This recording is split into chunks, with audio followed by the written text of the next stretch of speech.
you go. You're live, so watch what you say. Uh-huh. All right. Where's my doc? There it is. All right. You good to go? I'm good to go. I'm scared. Just breathe. All right. Let's do this. The show, issue number 29. Wow, we've done 29 of these. All right, so here we go. All right, thank you for joining us tonight for issue number 29 of the show, where it is our mission to collect the news and reviews in a world of geek culture for you to enjoy. I am Simon. And I am Goody. He is of that. So, yeah, I don't know. Jump right into it, I guess, right? Well, we should say that, we're missing Hannah tonight. True. She is off the continent. On a different one, and it is 4 a.m. where she's at right now. Well, I hope she's watching, because that 10-hour flight, she should be waking up. Well, I'm curious if she is up, really. And with her usual sleep schedule, which she does get a lot of sleep, which she'd be going to sleep right about now. Yeah, typically. So. Interesting. And then also Paul has been at E3 this week. There's a couple of things he posted on our Instagram as well. So it's been a little busy week, and it's summer. So summertime. Yes, but speaking of big things and summer, this just out. When was this? This was Tuesday.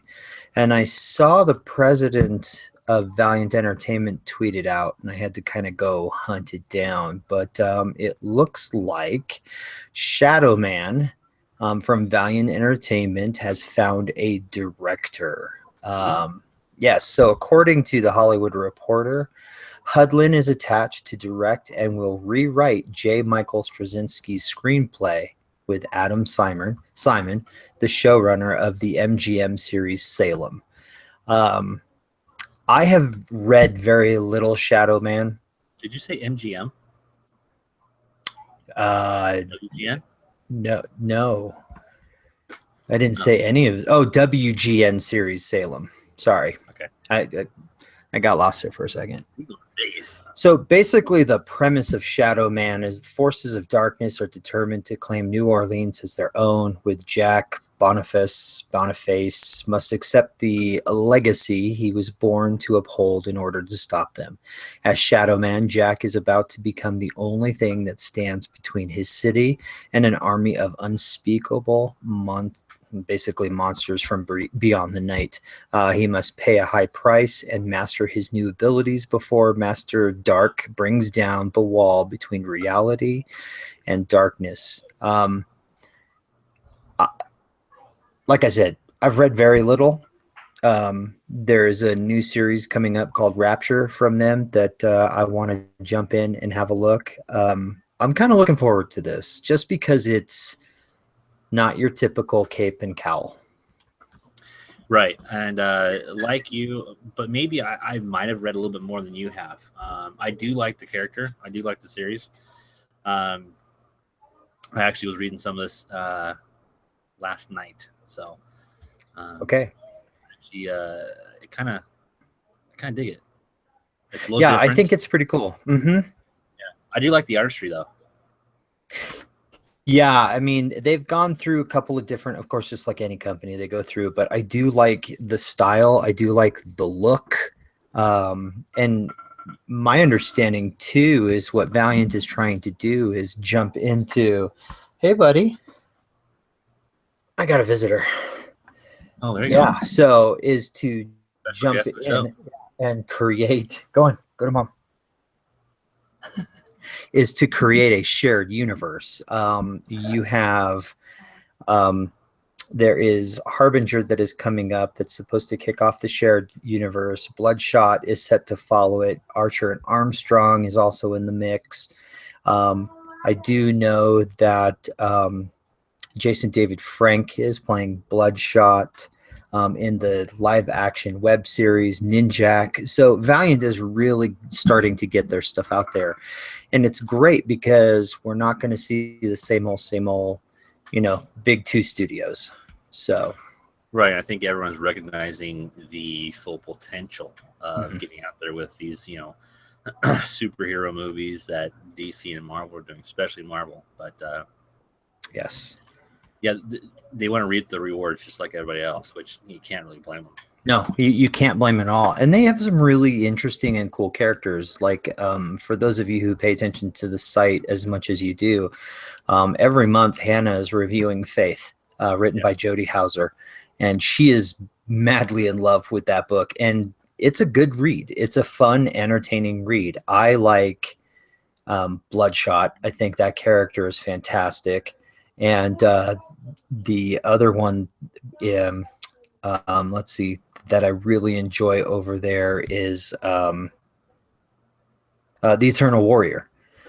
This guy Yeah. just keeps dying and going back. It's they got some very clever stuff. And if you haven't read any of their things, I highly recommend it. Come visit the website. There's plenty of sneak peeks, reviews. They have some great writers over there. Matt Kent, Jeff Lemire, Jodie Hauser, just to name a few. And these are names that when you look at other companies, you're like, oh, wow, okay, I know who that is. So I highly recommend checking them out. But speaking of the big studios, we have this Marvel Sony property coming out here soon. Related to, of course, the big city, New York, where a guy just runs around with web and, climbing buildings. And it looks like it's not going to be the only one. My understanding is that they're going to turn it into a trilogy. Yeah. When I saw this article, I was ecstatic. I like Tom Holland. I know there are some out there who don't appreciate his rendition of Spider-Man Peter Parker, but I like it. I liked how he was um, in Captain America. I like the preview so far of the new Spider-Man movie. And I'm different. I wasn't much into Tobey Maguire Yeah, Spider-Man. Um, Now Garfield I did like, but yeah, I like Tom Holland. I like where this is going. I do too. And Little trilogy here. I'm gonna be excited for it. I'm gonna see them. So yeah, absolutely. And apparently, this was, I guess it wasn't known, but in an interview Holland had done, he was asked a question. He says, yes, there's what we call an arc of the character. Um, there is still a lot more room for Peter Parker and Spider-Man, especially to grow in the next two movies. He's definitely not the finished article at the end of Spider-Man Homecoming, and I really look forward to exploring the different ways he can grow up and grow through puberty, I guess. It's going to be an exciting couple of movies. And then they were like, wait, what? And then he's like, yeah, there'll be Spider-Man 2 and 3. Yeah, well, now you know. Sorry, Marvel. Whoops. whoops. So, Spiders out of the bag. you know what? Here's the thing. It's like, who cares? I mean, this is going to get you more publicity. Most likely it's like, oh, we were going to say something at Comic-Con. And it's like, okay, but you have tons of other things that you can say at Comic-Con. So letting him slip this, if it was for real, a slip or just a play, that's all right. But I'm with you. I like Tom Holland. I liked his introduction. He, to me, the way he embodies Peter Parker sounds like Peter Parker when, early on. So I think it'll be good. So let's see, Spider-Man Homecoming. So-called, leaks are, in my opinion, very strategically done. So, um, and they probably are trying to save stuff for San Diego Comic-Con, but I think they're also going to try and do something big for D23 too. So There's possibility. Yeah, you never know. But it depends on the love affair between Marvel and Sony also. So we'll have to see on that one. It would be nice to get a little bit of information, but who knows what'll happen. So, I mean, this movie comes out July 7th. So what is that, 2 weeks before the con, and maybe they have some other information. Maybe they have some Infinity War stuff that then they'll blurt out about Spider-Man or whatever it may be. So, but I'm looking forward to this one. I definitely want to go to the theater and see it. I will definitely be doing so as well. So, but this one got me excited. Well, you and I are both fans of this man. Yes, so. very much so. Fans of this man, fans of his early work, fans of his movie work. But Danny Elfman is going to be working with Joss Whedon, who he did a little bit over on the Avengers Age of Ultron, and now Danny Elfman is going to do the soundtrack movie score for Justice League. This is awesome. And my understanding, he's going to do it for $1. $1? Yeah, he's going to do it for $1, because what he has started to do is that instead of selling his services, he retains the rights to the music. Ooh. So then that way he reaps in that benefit instead. But then what he's also been doing, he's been creating music over on I think it's called indiesomething.com. I can't remember off the top of my head, but he allows like movie students to when they build their movies, he allows them to use his music royalty free, the stuff that he owns and has created. Gotcha. So that is awesome. I think that's a very clever and smart way of doing business. I mean, think about when Batman came out in '89. Jack Nicholson didn't take very much, but what he wanted rights. So he had toy rights, movie rights, all these things, and he made millions of dollars. Oh yeah. So, well, for some of you people who aren't too familiar with Danny Elfman, he's done a ton of not only music for TVs and movies, but he used a frontman for a band who started back in the '70s and continued through the '90s called Oingo Boingo. Great band. We loved it very much. You and I went to a lot of concerts together. But here's just some of what he has worked on, and I'm sure a lot of you out there probably know this stuff. Yeah, Pee-wee's Big Adventure, which a lot of people go, what? Kind of funny. The TV series Sledgehammer. He's done everything for The Simpsons. TV, movie, everything. He did the original TV series The Flash back in 1991. He did the movie Beetlejuice. He did the first two Batman with Michael Keaton. And of course, one of his biggest hits, at least in my eyes, because he did not only the music, but he sang in it for two different characters, was The Nightmare Before Christmas, which a lot of you Disney fans really know too. There's the Dark Man series, of course, more and more Simpsons, Tales of the Crypt, Mars Attacks. Gosh, there's all kinds of stuff in here. Psycho, this music production Psycho, Instinct. There's Proof of Life, The Family Man, Red Dragon. There's a lot of stuff. Corpse Bride. Of course, he's done a lot of stuff with Tim Burton. You have the Lego Batman video game, Desperate Housewives. So that kind of shows the diversity. Big Eyes, The Girl on the Train. He's done Justice League Action, which TV series. When We Rise, which is a miniseries, and of course, more stuff coming up. Silver Linings Playbook, Good Will Hunting. So yeah, of course, the first three Spider-Man, I believe. Yeah, he's done quite a few, and I mean, the man's talented, and starting off as that, what would you call it? That musical troupe, I guess, would be it, with the Mystic Knights with his brother. Yeah. Oh my gosh. He came out on stage a few years ago. We went to that show that it was music of Tim Burton, which was basically Danny Elfman. And so they did a lot of different stuff in a lot of different movies. And he came out and sang, I think, 3 or 4 songs. So it was actually brilliant. Loved it. Yeah, I would love to see him again. It has been too long because what was it, 95 was our last show. Yeah. Yeah. So Universal Studios. yep. So been too long, Then but somebody threw smoke bombs out of the car in the parking structure. that's right. Yeah, that's Statutes caused quite some limitation. Yeah. Yeah, I mean, I'm excited about this. If it's anything, because I mean, I know lately they've been working with I don't know his first name, but they call him Junkie XL.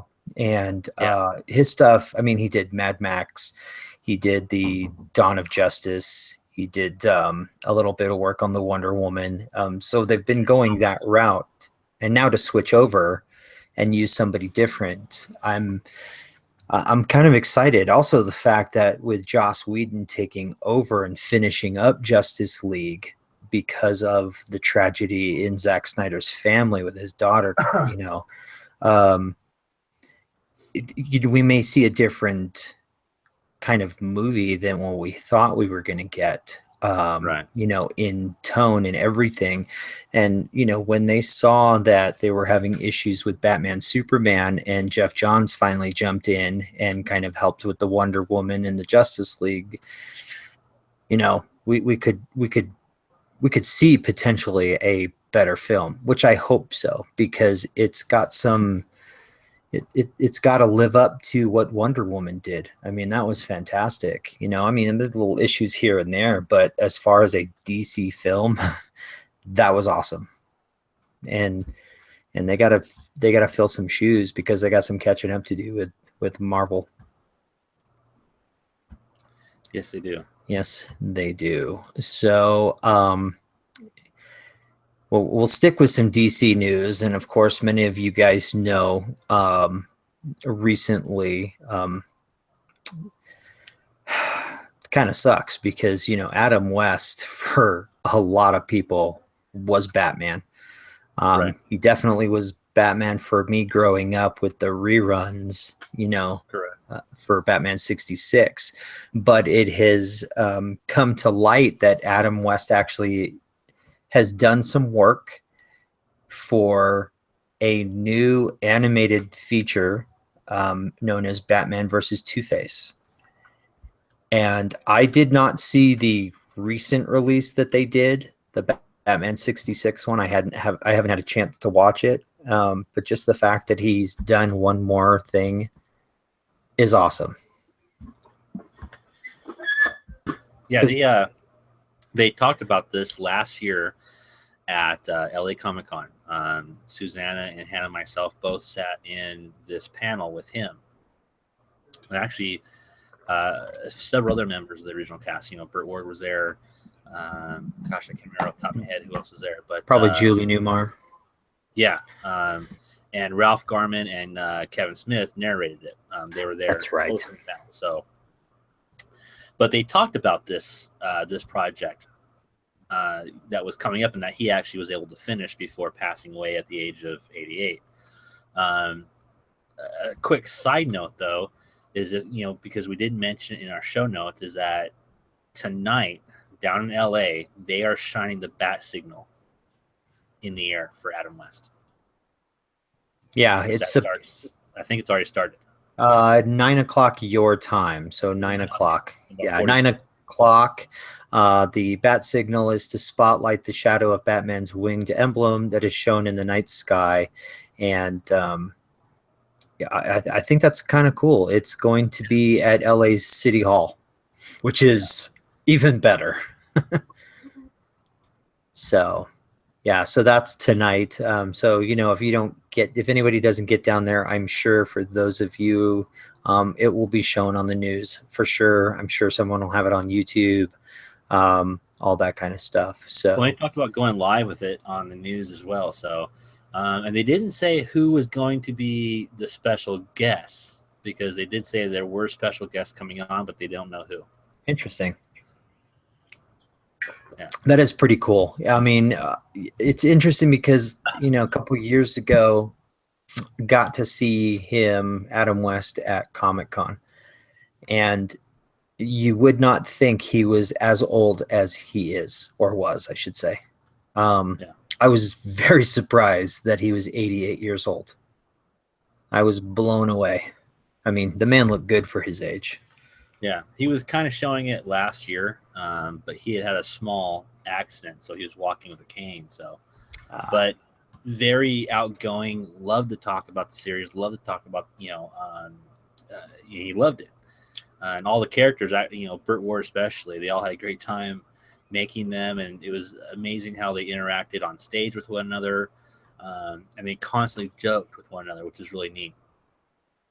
yeah, that's pretty cool. So I'm excited that we'll get one more Batman 66 out of Adam West after his passing. So I'm looking forward to that. So I'm going to continue on some movie news, and this wasn't in the show notes. I kind of added it last minute. I got a press release earlier today from Boom Studios, and Boom Studios. Well, 20th Century Fox Film today announced a strategic investment in the award-winning comic book graphic novel publisher Boom Studios. For those of you who don't know who Boom Studios is, they put out books such as Mouse Guard, Lumberjanes. They do Over the Wall, a ton of independent comic books, and it's a great fun stuff. Boom has been doing a lot with Escape from New York. They've been Right. doing the Big Trouble in Little China, Dark Crystal, a ton of stuff. And for the longest time, I believe it was like Boom Studios. They had a first look deal for television with 20th Century Fox dating back to 2014. And then in 2013, they had a first look for movies. And really cool about this agreement that they have is that 20th Century, just basically owns a minute portion of the company because it's still an independent comic book story house. But what do you think about another big studio such like Marvel and Disney, and then you've got Warner Brothers and, DC, and now you've got 20th Century Fox dipping into a publisher? How does that make you feel? I don't know. I think a lot of this, in my opinion, is revenue based. I think they're all looking at Marvel and Disney, Lucasfilm, and going, okay, maybe we all need to jump on this bandwagon and really invest in comics for the sole purpose of making comic movies. I think that it's cool, it's great, but if you're going to do it right. At least do something good for the fans, not just for the money. Because not all comic book movies have turned out wonderful and great. There's actually been a lot of them out there that were really pretty horrid. But there's also been those who have been great. Age of Ultron was great. The Winter Soldier was phenomenal. So it can be good. But same token, I mean, we've seen this in the past where, look at the X-Men movies. Not all that great. Fantastic Four. And yeah, I mean both versions. And in my opinion, the last X-Men didn't like it at all. Yeah. I mean, I walked out of the room several times just to do something, come back, still kind of watching it, kind of going, this sucks. So yeah, I kind of agree there. But I do like the fact that with this story is that 20th Century Fox is just a minute owner, unlike Disney, unlike Warner Brothers, where, that's the one that you look up to. So I think, like you said, there's a little revenue that'll go into it. But some of the things that these guys have, as far as content to put out there on the screen, I think is awesome. So Fox's investment will basically fuel Boom's generation of more original content like Lumberjanes, Mouse Guard, and Grass Kings, written by Matt Kint. Fox has been an incredibly supportive partner of our creative alliance and has been tremendously successful. High-level directors, big screenwriters, and marquee talent have found Boom an attractive platform. Now Boom can greenlight more new series for comic book creators, deepen its distribution relationships, and widen its marketing reach. Great news for our creators, retail partners, and fans. Fox is committed to Boom's creators through its deal, and it means Boom will have better support and resources to publish world-class content, says Ross Ritchie, CEO and founder of Boom Studios. So not only will we get, more content, for TV, movies, but we're going to get more content to read as well. Because there is a little bit of money coming in to pay the artists a little bit more, than what they would have received in the past, which I think is fantastic. Yeah. And they've got some great stuff over at Boom. We get our weekly sheet of going in, having a look what to read next for some reviews. And there are some fun stuff. Boom's doing the Power Rangers series written by Kyle Higgins. Got, like I said, Grass Kings, Mouse Guard. I've mentioned it before and talked about it last week too. They've got the Dark Crystal, which now is going to be a series on Netflix. So yeah, if you're not reading, I highly recommend it. They are probably one of the best independent publishers. So, and that was just a little brief, message that I got earlier in the day that I wanted to share. So, good. But I do too. I really enjoy them, but we can't talk about all this Hollywood stuff anymore. Oh wait, yeah, we can, because it's your go. Goody's Guide to the Galaxy. What do you got? So a lot of interesting news coming out this week, and not in any particular order here. As a lot of you fans know, September 1st is Force Friday, which this is when they are going to announce and show typically the big new toys for the Star Wars universe. What they're releasing in action figure form, Legos, and Legos has become huge with Star Wars, of course. Well, there's a company out of Germany. It's a site called Promo Bricks. And this is, of course, we got this information from Star Wars Newsnet, and that they're already listing some of the action figures, actually the Lego sets that are going to be released for Force Friday. Now, take this with a grain of salt here, because sometimes this has been incorrect. But from everything I've read and kind of looked into, they give the amount of pieces per set. Some come actually with not the true name; they're just kind of code named. But they do have both miniatures. Like there's one that's it's dubbed the Kylo Ren's TIE Fighter. It's 630 pieces, and it comes along with not only Kylo Ren, but with Luke Skywalker, which is kind of interesting. So a lot of these toys, the way it's going is it's starting to set up a good picture for a possible epic battle between Luke Skywalker and Kylo Ren in the next movie, which a lot of people have already been talking about. If you pay attention to the internet, a lot of people are swirling around a lot of rumors about the movie. Some are being kind of confirmed in roundabout ways. You just kind of have to read between the lines with some of these people. But they're saying that Kylo Ren himself will make his way to Octo, which is the planet where Luke Skywalker and Rey are currently at, where she is training with Luke.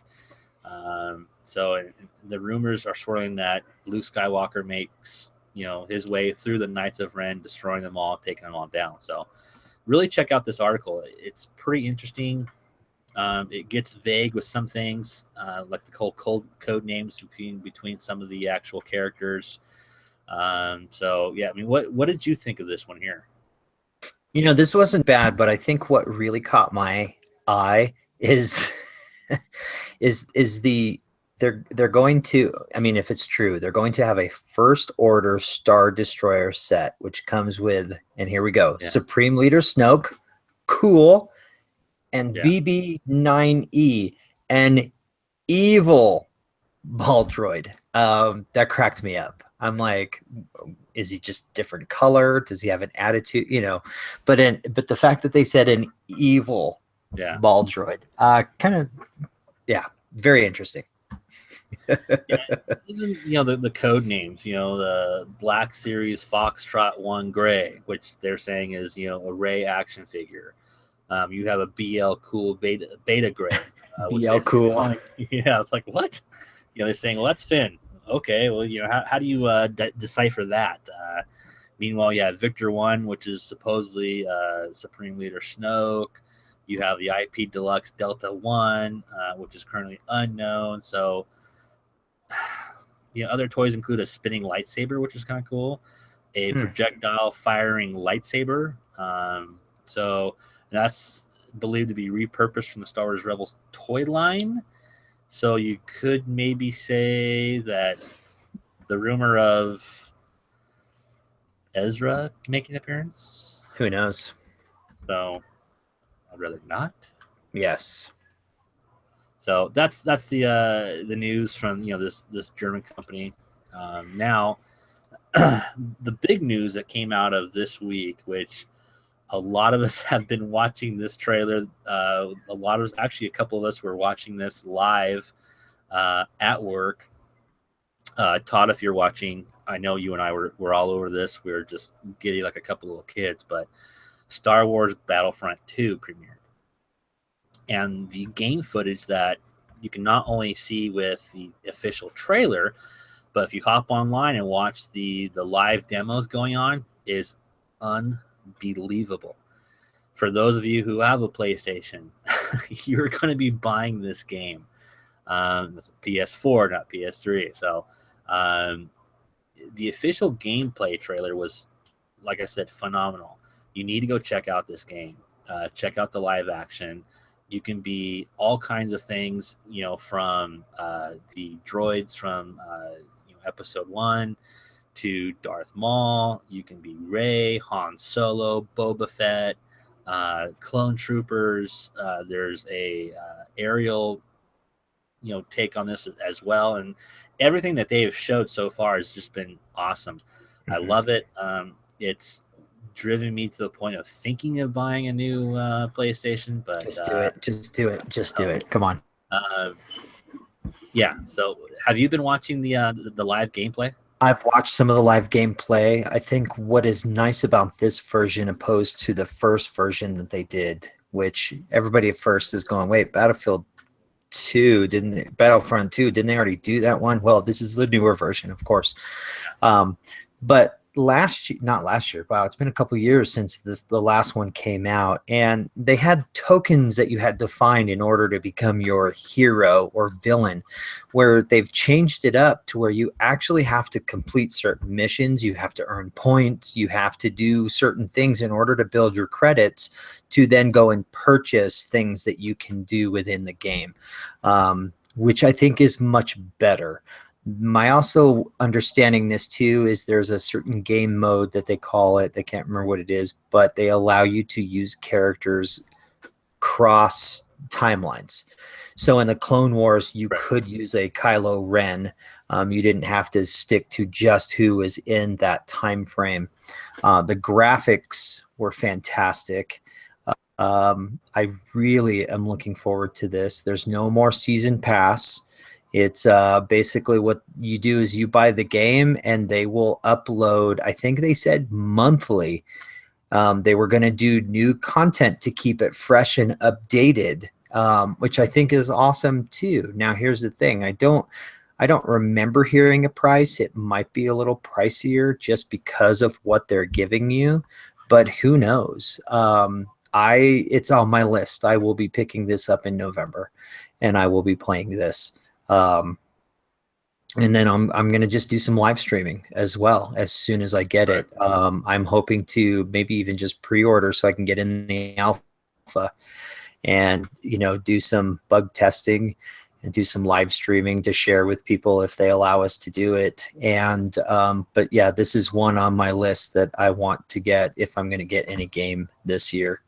I mean, the other thing too, I don't know if you noticed, is that there are certain characters that have, so if you've ever played any Battlefront, any COD, any of that, there's always your heavy gunner, your medic, your sniper, that kind of thing. Well, they do the same in this, but they have one where it's like you are a leader, you stay back with your troops and not really engage in the fight. You're helping your guys get more points.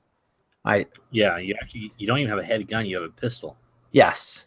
And then they do have the heavy gun guys. And actually, from what I saw, the more hits you take, the more points you get. So it's a little different. It's going to take some time to really get to know how this game plays, but I was just blown away. I'm looking forward to it. And think about it.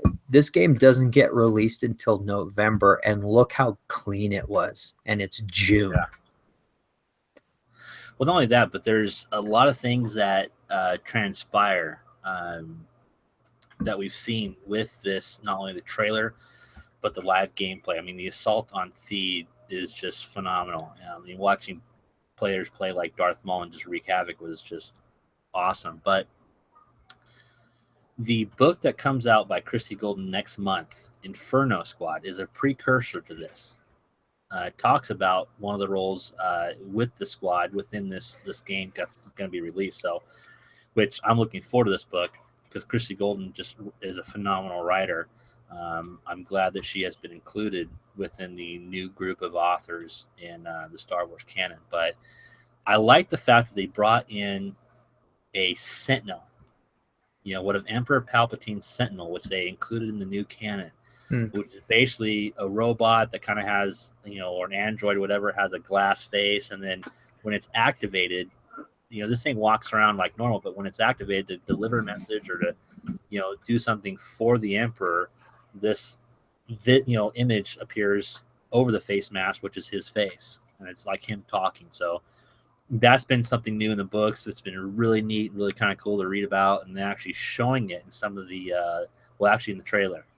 So that's really neat. I loved that.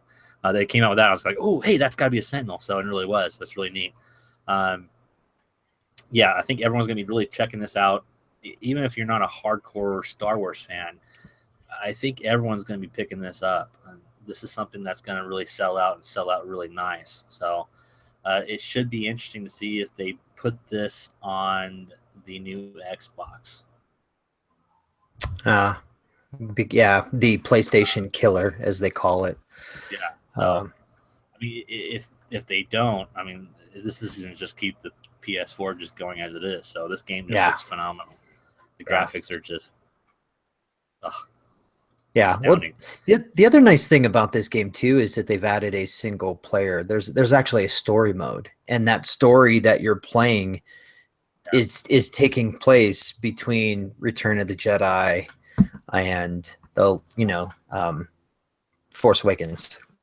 Couldn't think for a second. So that's kind of cool too, and it's all canon. So new characters. They're also going to be Inferno Squad, so you get in some more tie-ins, just like you were saying. So that the story mode should be fun as well. I like that. So right. So next up, we have Marvel is dropping a new comic about Captain Phasma. Of course, for all of you who watched The Force Awakens, Phasma was very,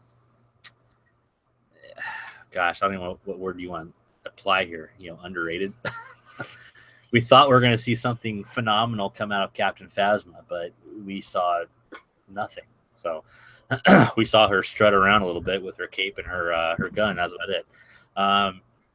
Last that we saw of her in The Force Awakens, it was assumed that she's being stuffed in a trash compactor, which is pretty funny, but and that we didn't know her fate, but we all kind of guessed we'd be seeing her again. So what this comic does is that it shows her getting shoved into this compactor, getting out, surviving the destruction of Starkiller Base and getting away, essentially. So, because we are going to see Gwendolyn Christie reprise this role in the next movie, and hopefully they don't do what they did in the last movie. Hopefully we get to see her in action in The Last Jedi. But we have Kelly Thompson, who is doing the writing.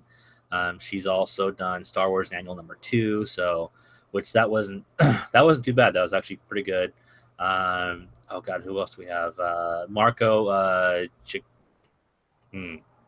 Cicchetto. He's doing the artwork. He was responsible for actually a portion of Shattered Empire. He also did the a limited series that was the Obi-Wan and Anakin series, which was pretty good. The artistry in this is actually really good. I mean, I like Marco's work here. There's if you click the link actually shows you a lot of the artistry. It's kind of a sneak preview.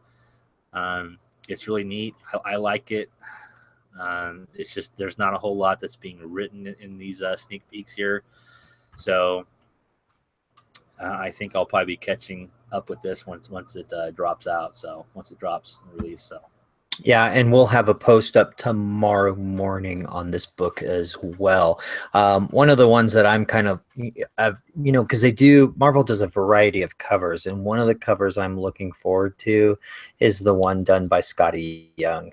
If for those of you who don't know who Scotty Young does, he does like these young Avengers, young Marvel characters, and I'm looking forward to his version of his Captain Phasma and all that kind of stuff. So I'll have a post up in the morning for you to kind of get a sneak peek at this artwork and just kind of a brief synopsis of what the story is about. Right on. I'll have to check that out too. Last bit we have here for Goody's Guide is we're getting a second look at Snokes guards, and which is kind of funny because they're coming out on a space punch drink. It's just they're the Torian guards. This is interesting though. What I do like about these new guards, opposed to Palpatine's old Imperial Royal Guards, was that they were all the same helmets, the same outfit. They all had the pikes. These guys are actually different. The chest piece, the chest guards, and the arms appear to be basically all the same, but the helmets are all different. They all wield different forms of weapons, which I love this idea. Mm-hmm. I love the idea that this elite group of troopers doesn't all look the same, that they are multifunctional. They have different weapons. They can do different things, apparently. So I like this. I love this idea. Yeah, this, I'd like that they're continuing a tradition. Basically what we know is that these guys are all about continuing the empire. So they take what has been there and it's just grown.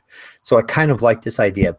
But as I'm looking at these 4 energy drinks, one of them is of a BB-8.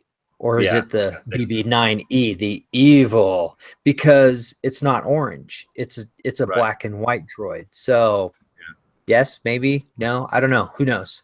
But that's interesting. And what's he got? A little flamethrower? Yeah, I know. Exactly. So yeah, there's leaks popping up everywhere. Sometimes they're true, sometimes they're not. I kind of just take them with a grain of salt and just wait to really see the real thing. Right. Because there were a lot of leaks for The Force Awakens and even toys that they made for The Force Awakens of characters that we never even saw. Yeah. They pulled out. And actually, this link actually does talk about one of them. And it was actually kind of sad that we didn't get some of this stuff. I remember going to the store and actually looking at these, just curiosity, thinking, okay, do I want to buy something like this, or what am I going to see? But in reality, we didn't get some of the stuff that was actually released, so it's kind of a bummer. So we'll see. But something interesting that Ryan Johnson said when he did the interview for Vanity Fair that came out recently, because he asked him about Snoke, and his exact words. Actually, the interview goes like this: I asked Ryan Johnson about Snoke, and who/what is he? And Ryan was fairly upfront in saying that Snoke is not a character he particularly gets into, which is kind of weird. Um, do you not get into because you don't like the character, or do you not get into because you're not going to feature him much in the film? So I have a feeling we don't see much of him. I think we're going to see very little, but this is a story between Rey Skywalker and Kylo. That's yeah, and adding a new, the whole Laura Dern and Benicio del Toro into this mix. I think that's this. I mean, this story basically is: should the Jedi continue or should they end? So we're not. I think this is going to be the darker one, and then the next one maybe we'll get a little bit more. I mean, think about A New Hope, Empire, and Return.